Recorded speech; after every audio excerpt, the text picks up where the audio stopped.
गया। आप सब जानते हैं यह लड़ाई वैश्य समाज की लड़ाई है, वैश्य समाज की 56 उपजातियों की लड़ाई है और वैश्यों के द्वारा, वैश्य समाज के द्वारा टैक्सों से सरकार चलती है, टैक्सों से सरकार चलती है और वैश्य को उपेक्षा किया जा रहा है। राजनीतिक दृष्टिकोण से हिस्सेदारी में हमारी जो सरकार है वह कहीं से हम लोगों पर ध्यान देने की अपेक्षा नहीं करता है। इसकी लड़ाई के लिए आज यहाँ पर हम लोग के बीच बापू सभागार में उपस्थित होने के लिए तमाम जिले के वैश्यों को न्योता दिया गया था।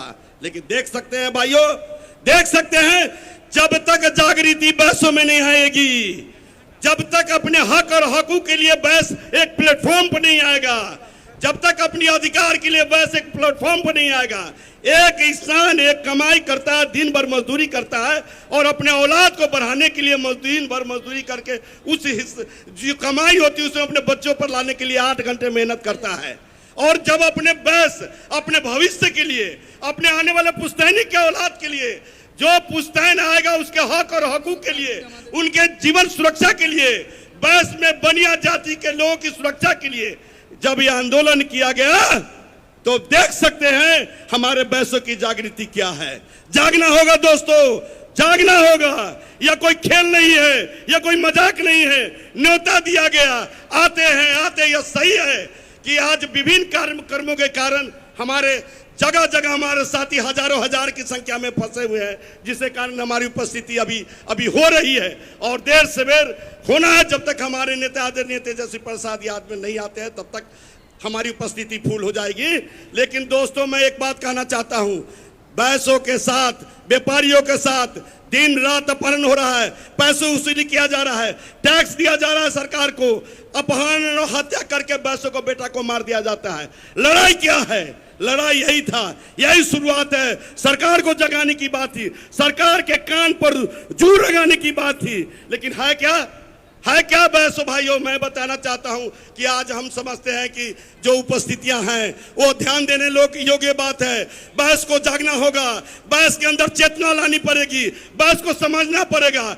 जिस दिन वैश्य एक प्लेटफॉर्म पर आ गया, जिस दिन वैश्यों की यूनिटी हो गई और सभी उपजातियों जो भेदभाव से ऊपर उठ के अगर बापू सभागार के भवन में उपस्थित होता तो आज हमारी सरकार जो निठली सरकार है, जो सामंतवादियों को गोद में बैठा हुआ सरकार है, हमारी आपकी वैश्यों की सुरक्षा का कोई व्यवस्था नहीं है। जो अपहरण हुआ तो अपहरण हुआ, सरेआम गोली मार दी जाती है, गुंडाओं के द्वारा टैक्स वसूल किया जा रहा है। ये सब रोकने के लिए यह कार्यक्रम आयोजित किया गया था। और आप जाएं यहाँ से तो एक संवाद लेकर तो जरूर जाएं कि अगर इस तरह की कोई बैठक, कोई बेटा, समाज का बेटा, बनिया का बेटा अपनी मेहनत मशक्कत करके रात दिन एक करके अपनी रोजी रोजगार छोड़ के आपके लिए मेहनत करता है तो आपका हक बनता है प्रत्येक वैश्य के बेटा को उनका समर्थन देकर उनके हाथ को मजबूत करें, उनके अंदर जो जुनून है उस जुनून को बढ़ाने का काम करिए। हो है क्या? ये है क्या भाइयों? जिनकी जिम्मेवारी दी गई थी पूरे जिला में, हम समझते हैं, हम सब जो इस मंच के माध्यम से मैं सीतामढ़ी जिला के वासियों को स्वागत और अभिनंदन करना चाहते हैं, बिहार के वासियों को अभिनंदन करना चाहते हैं। एक बार सीतामढ़ी के जो साथी हमारे आए हाथ उठा के जाओ, बताइए हमारी उपस्थिति क्या है। जोर से सब लोग हाथ उठाइए, देखिए हमारी उपस्थिति सीतामढ़ी जिले का। इस तरह से जलवा अगर होता है सभी जिलों में तो मैं समझता हूं कि यह वैश्य की जो आज की गति होती, नेताओं के आंख खुल जाते और आदरणीय तेजस्वी प्रसाद देखो वैश्य की ताकत क्या है। जागना होगा दोस्तों, जागना होगा। हमारे मंच पर हमारे जिले के नेता उपस्थित है, संजय गुप्ता जी है, ऋतु जायसवाल जी है, सीमा जी है और डॉक्टर रामचंद्र पूर्वे साहब हैं, आने वाले हैं।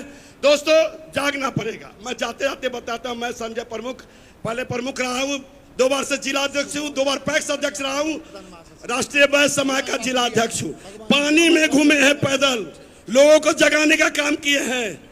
उपस्थिति आप देख रहे हैं, यही सभी जिलों से उपस्थित रहती तो 37 जिलों से अगर उपस्थित 5500 से होता तो हमारी उपस्थिति सीमा पार कर जाती। क्यों नहीं हुआ, इस पर चिंतन मंथन करिए। हक और हकूक की लड़ाई के लिए अपनी जान देने की बाजी आवे तो हम लोग चलने के लिए तैयार है, वैश्य का बेटा आगे रहने के लिए तैयार है। इस मंच के माध्यम से एक सीख लीजिए, आगामी अगर किसी तरह का कोई कार्यक्रम होता, पीड़ा हो रही है, पीड़ा हो रही है। जब राष्ट्रीय अध्यक्ष स्वयं प्रदेश अध्यक्ष स्वयं हर जिले में जाकर मीटिंग करे, हर जिले में न्योता दे, और हमारे बैसों के बीच कोई जागृति नहीं हो, बैसों के अंदर उमंग नहीं हो, बैसों के अंदर उबाल नहीं हो, बैसों के अंदर जुनून नहीं हो, फिर क्या? ये क्या है भाई, क्या? साथियों, मैं निवेदन करना चाहता हूं और आए हुए लोगों को फिर से धन्यवाद देना चाहता हूं। जाइए अपने अंदर आत्मा में झांक कर अपने पड़ोसी बैसों को इस कार्यक्रम के बारे में विशेष जानकारी दीजिए। जब हम बैस एक होंगे राजनीतिक अधिकार मिलेगा, जब हम बैस एक होंगे तो सामाजिक न्याय मिलेगा, जब हम बैस एक होंगे आर्थिक रूप से संपन्न होंगे, जब हम बैस एक होंगे तो जो गुंडागर्दी करता है, हमारे बैस बेटे के अंदर बहुत ऐसे तत्व के लोग हैं जिनको आपका संरक्षण मिले तो बाहरी गुंडा का तो यूं यूं यूं यूं खत्म करने का क्षमता रखते हैं हम लोग।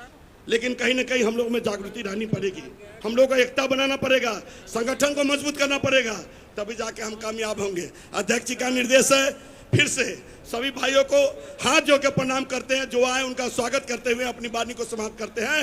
एक बार बोलिए जोर से, वैस एकता जिंदाबाद, वैस एकता जिंदाबाद।